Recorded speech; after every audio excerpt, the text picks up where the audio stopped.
សួស្តីបងប្អូនទាំងអស់គ្នាថ្ងៃនេះ Admin Pro ភ័ក្រវិលត្រឡប់មកជួបបងប្អូនម្ដងទៀតហើយ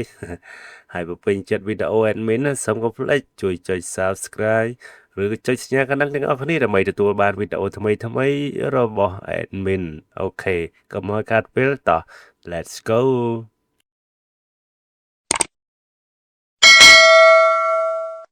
ផ្ដើមសាច់រឿងដំបូងតួប្រុសដែលមានវ័យចំណាស់ម្នាក់នេះគឺគាត់នៅតែម្នាក់ឯងនោះទេ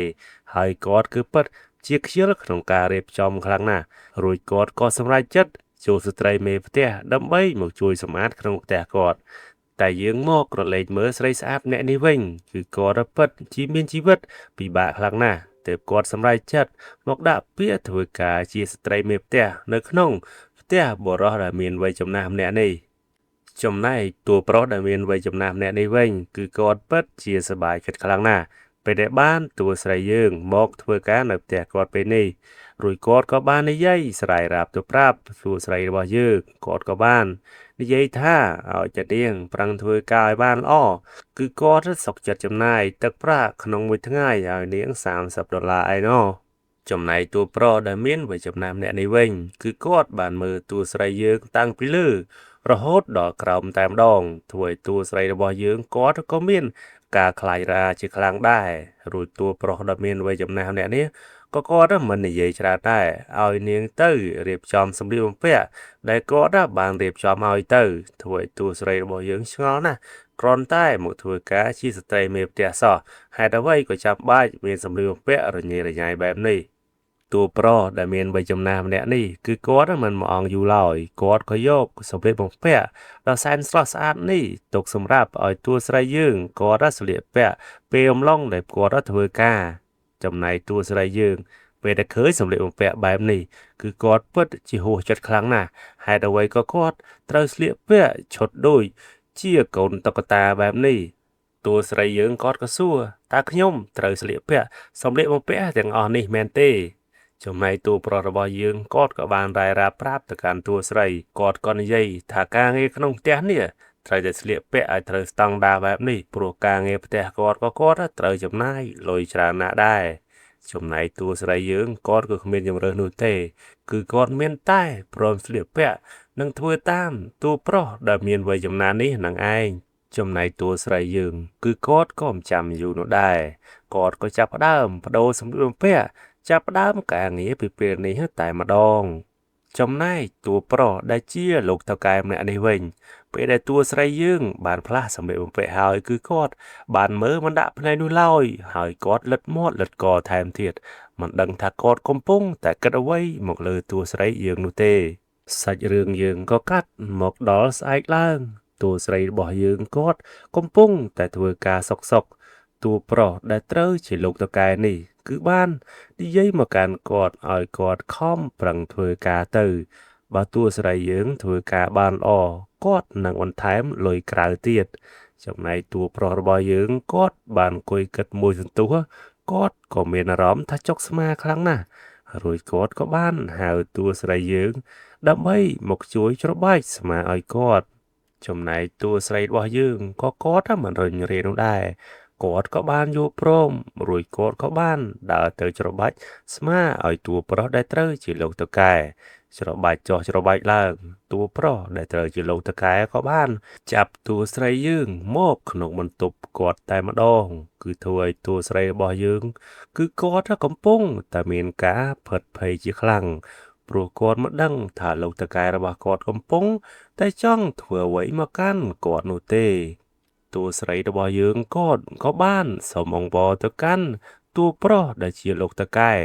ថានាងគឺពិតជាមានជីវិតកំសត់ខ្លាំងណាស់កុំធ្វើបាបនាងអីព្រោះនាងមកធ្វើនេះគឺគ្រាន់តែចង់បានលុយបន្តិចបន្តួចដើម្បីទៅជួយគ្រួសារតែប៉ុណ្ណោះចំណែកតួប្រុសដែលជាលោកតៅកែម្នាក់នេះវិញទោះបីជាតួស្រីយើងអង្វរគាត់យ៉ាងណាក៏ដោយក៏គាត់មើលទៅដូចជាមិនខ្វល់ជាមួយនឹងតួស្រីយើងនោះឡើយរួចគាត់ក៏និយាយថាបើតួស្រីយើងចង់បានលុយខ្លាំងណាស់យល់ព្រមតាមគាត់ទៅគាត់នឹងគុណលុយឲ្យនាងទ្វេមួយជា10តែម្ដងធ្វើឲ្យតួស្រីយើងគាត់ក៏បានគិតបន្តិចរួចគាត់ក៏គ្មានជំរើសនោះដែរ គឺមានតែធ្វើតាមតួប្រុសដែលជាលោកថៅកែនេះតែប៉ុណ្ណោះហើយយើងមកក្រឡេកមើលលោកថៅកែដ៏កំហុចម្នាក់នេះវិញមើលទៅកាយវិការរបស់គាត់ចោះគឺដូចជាមនុស្សរោគចិត្តអត់ឃ្លានរាប់សិបឆ្នាំមកហើយគឺគាត់គឺពិតជាប្រើកាយវិការអាក្រក់ថោកទាបមែនទែនសាច់រឿងយើងក៏កាត់មកដល់ស្អែកឡើងនារីម្នាក់ដែលត្រូវជាប្អូនបង្កើតតួស្រីយើងនឹងឯងគឺគាត់បានមកលេងបងស្រីរបស់គាត់ហើយគាត់បានសម្លឹងមើលផ្ទះដែលបងស្រីគាត់នោះធ្វើការទៅគឺពិតជាធំមែនតែនធ្វើឲ្យគាត់បានសរសើរបងស្រីគាត់ជាខ្លាំងថាបានមកធ្វើការនៅផ្ទះធំបែបនេះប្អូនស្រីរបស់តួស្រីយើងគាត់ក៏បានសួរទៅកាន់បងស្រីគាត់ថានេះម្ចាស់ផ្ទះនេះគាត់នៅម្នាក់ឯងមែនទេហើយតើគាត់ពិតជាគ្មានប្រពន្ធកូនមែនដែរឬអីតួស្រីយើងពេលដែលប្អូនស្រីគាត់សួរច្រើនបែបនេះក៏គាត់មានអារម្មណ៍ធុញខ្លាំងណាស់រួចគាត់ក៏បានស្ដីឲ្យប្អូនរបស់គាត់ថាឯងមកលេងទៅឯងមិនចាំបាច់សួរច្រើននោះទេនោះជារឿងរបស់ម្ចាស់ផ្ទះជាតៅកែរបស់យើងទេឯងមិនចាំបាច់ចង់ដឹងច្រើននោះឡើយគាត់ក៏ខ្ជិលនិយាយជាមួយប្អូនគាត់ច្រើនណាស់គាត់ក៏ទប់ពេលឲ្យប្អូនរបស់គាត់ផ្លាស់សម្លៀកបំពាក់រួចគាត់ក៏បានដើរចេញទៅដើម្បីបំពេញការងាររបស់គាត់បាត់ទៅសាច់រឿងយើងក៏កាត់មកដល់ស្អែកឡើងទៀតហើយតួស្រីរបស់យើងគាត់ក៏បានផ្លាស់សម្លៀកបំពាក់យ៉ាងស្រស់ស្អាតនោះតែម្ដងខណៈពេលដែលតួស្រីរបស់យើងគាត់កំពុងតែបំពេញការងាររបស់គាត់ស្រាប់តែតួប្រុសដែលត្រូវជាលោកតកែកំហូចម្នាក់នេះបានចូលមករួចគាត់ក៏បានចូលមកទាក់ចិត្តតួស្រីរបស់យើងហើយរួចគាត់ក៏បានយកដៃទៅស្ទាបទៅលើតួស្រីរបស់យើងធ្វើឲ្យតួស្រីរបស់យើងគាត់មានការភ្ញាក់ជាខ្លាំងព្រោះគាត់មិននឹកស្មានថាលោកតកែរបស់គាត់គឺពិតជារោគចិត្តខ្លាំងដល់ម្លឹងនោះទេចំណែកតួស្រីយើងអំបញ្ញមិញគាត់ក៏បានស្ដីឲ្យលោកតកែជ្រុលមាត់ធ្វើឲ្យលោកតកែគាត់ពិតជាអន់ចិត្តជាខ្លាំងតួស្រីយើងគាត់ព្រោះតែខ្លាចតួប្រុសដែលជាលោកតកែយើងអន់ចិត្តរួចបណ្ដេញគាត់ចេញគាត់ក៏ចាប់ដើមលួងលោកតកែហើយយល់ព្រមតាមលោកតកែទៀតហើយតួស្រីយើងគាត់មិនបានដឹងនោះឡើយ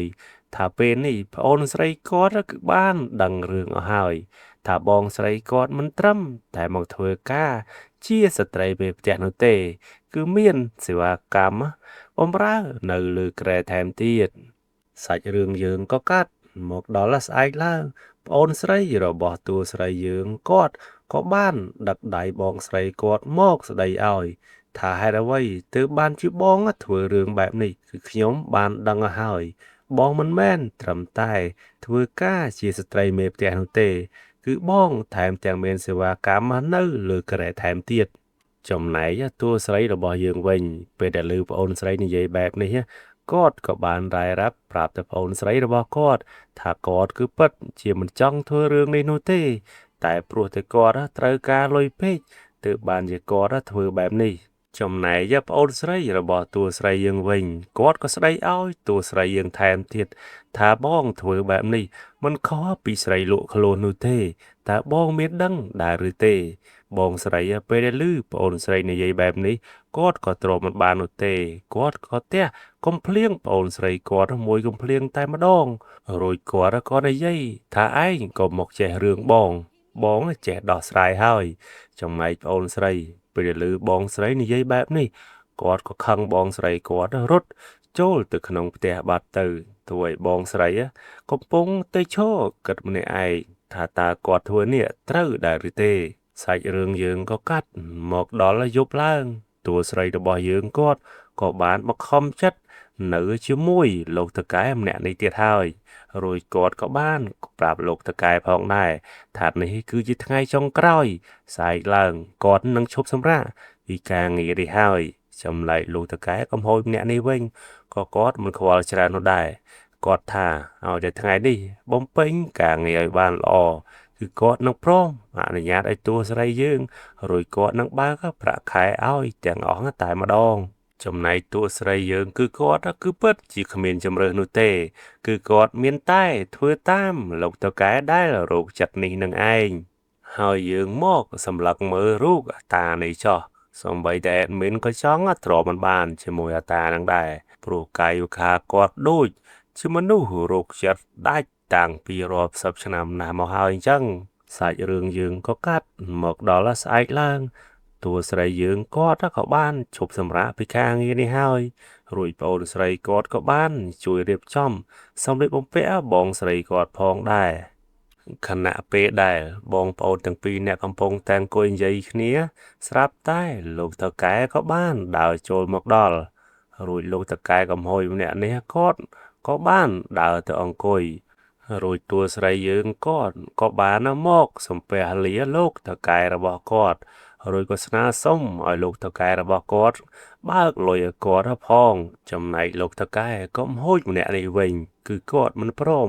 បើកលុយឲ្យតួស្រីរបស់យើងនោះឡើយគាត់និយាយថាតើតែព្រមនៅជួយធ្វើការគាត់មួយអាទិត្យទៀតទើបបានគាត់ព្រមបើកលុយនេះឲ្យទាំងអស់ចំណែកប្អូនស្រីរបស់តួស្រីយើងវិញពេលដែលឮលោកតកែកំហួចម្នាក់នេះនិយាយមិនមានទំនួលខុសត្រូវសោះទាំងដែលបងស្រីនាងខំបំរើលោកតកែកំហួចម្នាក់នេះឡើងអស់សាច់ទៅហើយធ្វើឲ្យប្អូនរបស់តួស្រីយើងគឺពិតជាខឹងលោកតកែកំហួចម្នាក់នេះខ្លាំងណាស់ហើយនាងក៏មិនចាំយូរនោះដែរនាងក៏ដើរតម្រង់ទៅយកដបដ៏សែនរឹងមួយមកសំពងក្បាលរបស់លោកតកែកំហួចម្នាក់នេះម៉ាំងឲ្យស្លាប់នៅមួយកន្លែងនឹងតែម្ដងធ្វើឲ្យតួស្រីយើងគាត់ភ័យជាខ្លាំងមិននឹកស្មានថាប្អូនស្រីរបស់គាត់សាហាវបែបនេះនោះឡើយរួចប្អូនស្រីរបស់គាត់ក៏និយាយថាបងស្រីមិនចាំបាច់គិតច្រើនមិនចាំបាច់យកលុយនេះនោះទេយើងចោលវាទៅរួចយើងពីរនាក់បងប្អូននឹងខំរកលុយដើម្បីជួយគ្រួសារតាមវិធីផ្សេងទៀតក៏បានដែរ